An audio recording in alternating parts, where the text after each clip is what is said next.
Bonjour à tous, ravi de vous retrouver pour votre rendez-vous sport de la semaine. Comme chaque lundi, on part ensemble pour 10 minutes de sport local avec au programme du handball, du tennis, du basket, mais aussi du football avec des Marnavalaises qui n'en finissent plus de surprendre. Elles ont écrit une nouvelle page de leur histoire hier en allant s'imposer 1-0 du côté de Saint-Amand pour le compte du premier tour fédéral de la Coupe de France. Une victoire au courage dans un match extrêmement engagé où les joueuses de Christophe Legros ont beaucoup subi mais n'ont jamais rompu. Manon Jariot a inscrit l'unique but de la rencontre dès la 20e minute avant que toute l'équipe ne fasse le dos rond face à une grosse formation nordiste. Un succès sans la manière peut-être, mais un succès qui les envoie défier Le Mans, pensionnaire de Ligue 2 le 14 décembre prochain. Une affiche exceptionnelle avec un résumé qui sera bien entendu à retrouver sur Puissance Télévisions. Et pendant que la section féminine brille, le week-end a été plus compliqué pour la section masculine. En Régional 1, Marnaval recevait Ucange pour la 12e journée de championnat et s'est incliné 1-0 à domicile. Un revers frustrant pour le club. L'entraîneur est d'ailleurs revenu sur cette rencontre après la rencontre. Écoutez. C'est extrêmement frustrant parce que pour moi, on a été plus cohérent que le match de la semaine dernière. Et ça permet un petit peu à ceux qui nous expliquent depuis 2-3 semaines qu'on est forcément maintenu par rapport aux soucis de tel ou tel autre club. Et voilà, ça permet de remettre un petit peu les pendules à l'heure. C'est un championnat qui est très relevé. La qualité de l'équipe du Cange en est une nouvelle fois la preuve cette semaine. Donc maintenant, il nous reste 3 déplacements avant la trêve. Il faut essayer de finir du mieux possible cette année 2025 avant une année 2026 où on va retrouver davantage de matchs à domicile. Et dans le même temps, Chaumont s'est imposé 1-0 face à Saint-Méziéry. Un succès qui, vous le voyez, permet aux Chaumontais de repasser devant Marnaval au classement. Une lutte toujours très serrée pour le maintien. On change de discipline avec une très belle nouvelle pour une sportive issue de notre territoire. La pivot Lilou Pintas quittera la JDA Dijon à la fin de la saison pour rejoindre le Metz Handball, le géant du handball féminin français.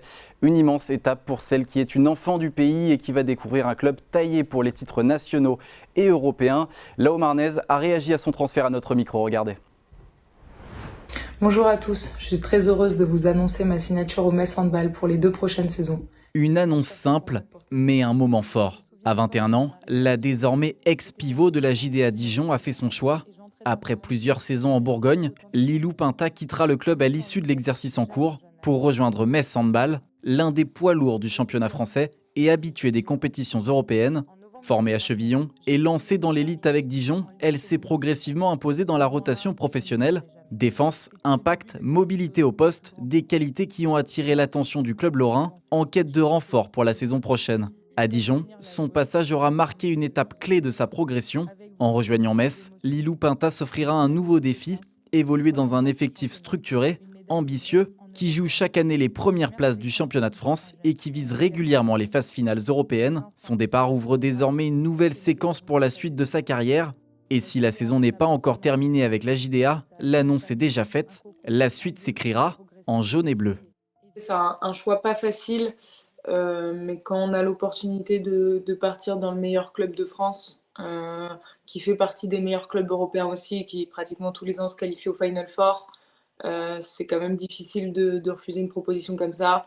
C'est s'entraîner tous les jours avec les meilleures joueuses. Je pense que c'est vers là qu'il faut que j'aille tous les jours à l'entraînement, tous les week-ends en match pour aussi moi franchir un cap. C'est jamais facile de quitter Dijon, surtout que voilà, j'étais la petite du club qui en plus après a passé entre guillemets toutes les étapes pour arriver jusqu'au plus haut avec la JDA, donc c'est jamais facile. Après voilà, c'est pour je pense mon bien à moi. Je pars pour Metz, je pars pas pour un concurrent. C'est vraiment un club qui m'a marqué, qui m'a tout appris dans le début de ma carrière, donc je ferai des retours au Palais des Sports.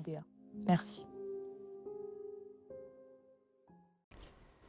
On reste sur les parquets, mais du côté des garçons cette fois-ci. Chevillon affrontait samedi Épernay, un concurrent direct pour le haut de tableau.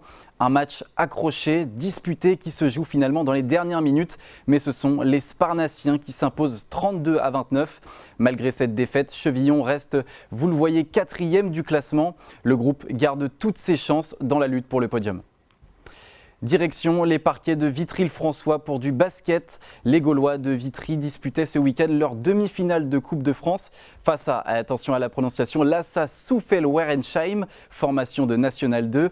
Une division d'écart et ça s'est vu, défaite 108-67.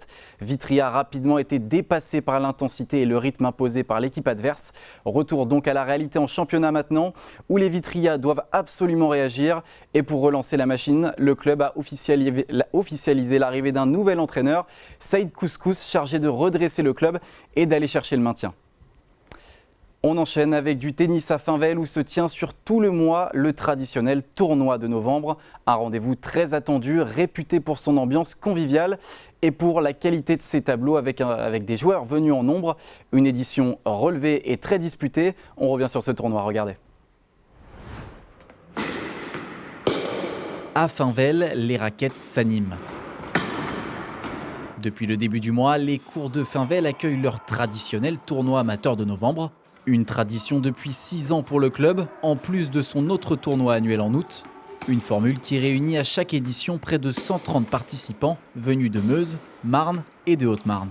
Ce tournoi qui est organisé par notre club, le TC Finvel, a pour objectif de faire jouer un maximum de joueurs du secteur, hommes et femmes, pour leur permettre d'accomplir leurs loisirs au sein de nos installations. Sans les petits tournois comme les nôtres, chacun n'aurait pas la possibilité de pouvoir jouer. Il n'y a pas que les pros, sans les amateurs et les petits niveaux, le tennis professionnel n'existerait pas forcément. L'objectif du club reste le même depuis la première édition. Un tournoi convivial, accessible, où la compétition existe mais ne prend jamais le dessus. Sur les cours, les échanges sont appliqués mais l'atmosphère demeure détendue.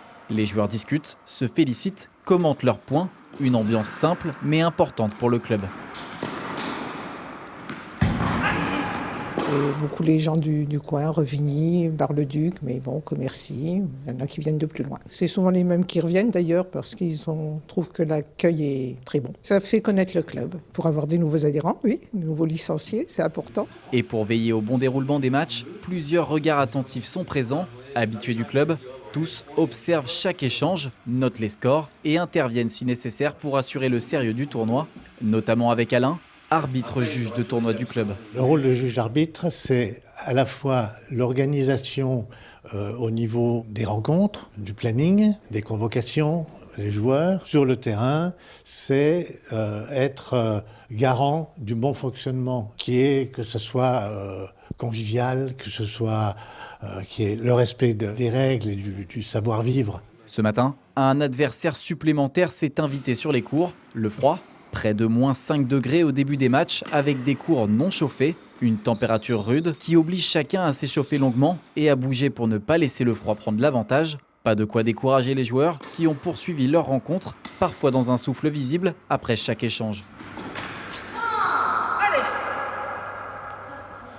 Franchement, pas trop mal, hein. Un peu froid, mais ça va. On essaye de pas trop y penser.